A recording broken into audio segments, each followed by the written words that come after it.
welcome. So I am here today to discuss fiber wax. This is also called filters wax, but I call it fiber wax. This is my version. This is something that I created. And the nice thing about this wax is it's flexible when it dries. Let me show you just a little demo on this. So for one thing, I'm going to give you like a full demo of different ways you can utilize it. But this wax right here, this is it when it's dry. Now, this is yesterday that I actually melted this wax, and this is what it's like when it just sits around. So you're probably thinking, well, that's not going to work for my needle felts because it's like still squishy. Well, what I found you can do is actually, once it's sculpted like this, you can then go over it with a sealant. And when you do that, then what you have is a product that's not going to be, it's going to still be flexible, but it's not going to be like this. And the other thing when you're using this is that normally you're putting it over wool. So being you're putting it over wool, once it's all in wool, it really adheres to it. And then what's going to be flexible is the wool area that you're putting it to, which is like this, right? So this is just a section of merino top coat, and I put it on a piece of foil and I pulled the wax through it and then squished it in, and I was able to get this nice thin piece, and it's totally dry. There's not much you can do besides it's flexible, which is awesome for needle felting for different effects that we might need. So I'm going to walk you through how to do this for a bird leg. I'm going to walk you through beaks and noses, just to give you an idea of the possibilities. Another thing you could do is antlers. So these are the 4 colors I have available for sale. You can buy those through the link that's attached down here. You can also get the recipe. So the recipe is attached in that link as well. It's just through Rustrick Fiber Academy. If you're a Fiber Academy member, it's totally free. With the membership, you get the recipe. So remember that. And that's for any, whether you get the basic beginner or you go with everything, it's available with all of them. So my wax is in this pot melting. I'm using the black wax as the demo. So I have this is the start of a bird leg. So all I do to do this is it's 4 wires. I used 24 gauge for this, but 24 or 28 gauge is usually what I use for little bird feet. I like to utilize a glue stick. So you're just going to coat the area you're going to wrap. So I'm starting with wool. So you just want a very, very thin piece. It doesn't take much at all. I'm going to start at the base. And this is how I did the upper part of this leg too. So I just wrap. Now, I want to just say, I've done so many bird feet. People get kind of frustrated with them. And then they watch me do it and like, how did you do that? Well, I've done a lot. That's why. So it's just one of those things. It's like practice makes perfect, just like with everything else. You can go right up to the end if you want. I like using the glue stick for the initial wrapping. Now, you could just leave your foot like this, no wax. Or you could go as far as to use the wax. And then with the wax, you get the thing I really like about it is it gives it this other element or texture. So I'm just going to go from there. So this is what it would look like for the back foot. So I'm going to give it the back of the foot. So I'm going to give it a little bend for the claw. And I'm going to go ahead and start coating this. Bring it down so you can see it. So this is my black, all melted. And then I'm using these little rubber spatulas. And they're pretty cheap. So then you just take and you are going to coat it. Now, one thing you're going to find with this is that it's actually really easy to start using it right away. You don't have to wait very long for it to be something you can actually touch. And then you just, I like to go and squish it in. And you can bring it all the way up to where the claw is. Now they give the definition between the claw and the rest of it. I would recommend adding just the tiniest bit of like a black marker. You could do paint, nail polish. There's a lot of possibilities, but you could just paint that area so you can tell it's where the claw is. I'm just going to go over all of that. And then, like I said, you squish it in.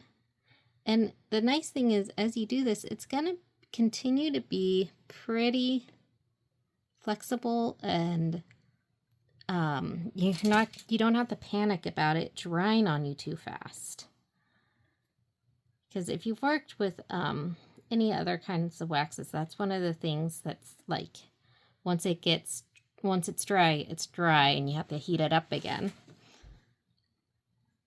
And then you can go through and use sculpting tools and get the wool off mine. And you can give it little lines. You can push in where you need to.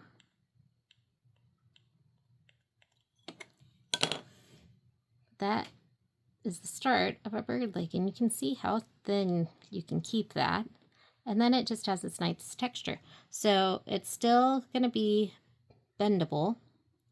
And then what you just do is add a clear sealant over this. Just paint it on once it's sculpted the way you want. And that'll make it so you can't add these little lines or anything in there. And then it's good to go. Now, a clear sealant, like you could go as simple as just using glue. That's really all I do, but it needs to be a clear dry, and it needs to be a really thin coat. So I'm going to show you an example of what it looks like when it's finished, and then I'm also going to show you some noses and beaks. So this is finished. I finished this bird about a week ago, and you can just see how it's all still movable, okay? Which is amazing for something like this, to still have it be, you know, positionable, I think. So, and this is my tan, a little bit of marker on the tips for the claws, and then a clear sealant over the top. So then, if you want to make a beak, you can take, and I already would go ahead and sculpt your bird, and then from that, so this is just my bird head. You poke in a little wire. I have just a little bit of glue on the end of the wire, so that, the part that's in here. So I just used an awl, poked it in the wool, and then put the wire in with a little bit of glue on the other end. So then you can either add wool to it already, or you can just start with adding wax.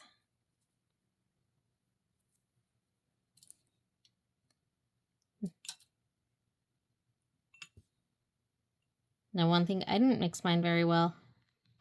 If you buy the wax, as it melts, well, not as, but once it's melted, you want to go ahead and just give it a little mix. So you want to just kind of put some on there. It flakes off some, but not very much. And I just take the flakes and I put them back. And then I just layer it on. So you can just sculpt it how you want.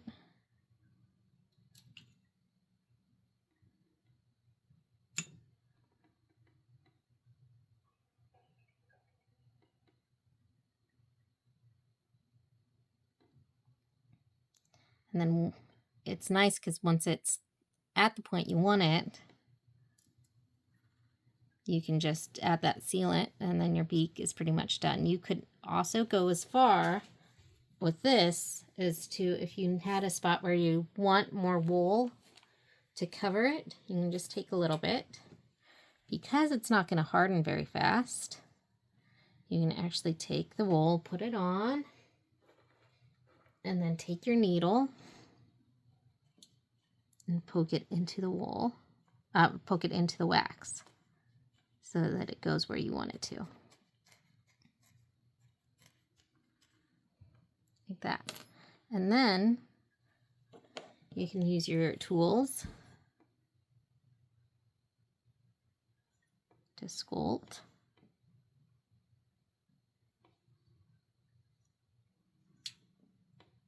How you want.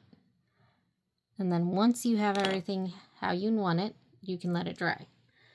Now, then if you want to do another type, my wax is drying on me, but that's okay because it doesn't actually, it eventually fully dries. Like the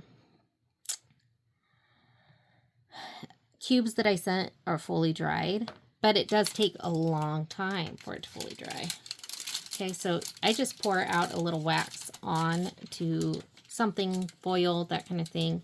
You might want some lotion on your fingers to kind of keep it from sticking to you. It doesn't stick very bad, but it could. But you can just start pushing it together and molding what you want. So if I'm doing a nose,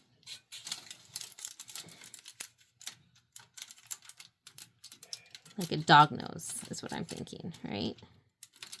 You can do it on here. Use your tools.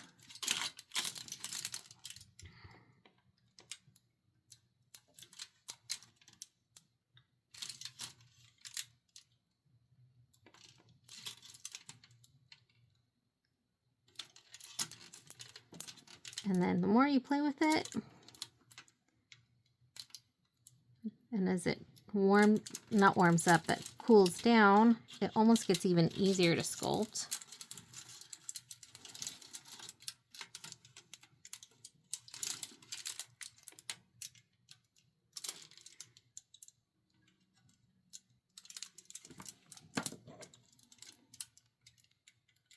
Now, like, you might be thinking, well, I could just be using clay, which for this, absolutely use clay. There's just times when you want something different. And like I said, this is flexible for long periods of time, so you don't really have to worry about it drying while you're sculpting. So there's just a quick little nose. It's not perfect. It needs some tweaking. You can also, once it dries more, this is still warm, you could go and file it down in areas. But that is fiber wax. And it's a lot of fun. And like I said, you can head to rusticfiberacademy.com /fiberwax. Or you can go, I will attach the link below, and that is where you can find the fiber wax. It is for sale.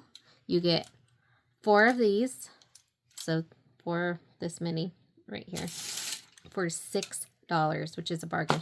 These are huge too. Like, this will last quite a while, just one of them. So you can get the combination of 4, or you can get all black, all natural, all tan, or brown. And then, you know, you can just play around with it and have fun. Like I said, it's new. The recipe I have available too at that same link. And you can learn how to make it yourself if you want to go that route as well. So I hope this helped with kind of knowing what it is and what you can do with it. And yeah, if you have any questions, just feel free to ask.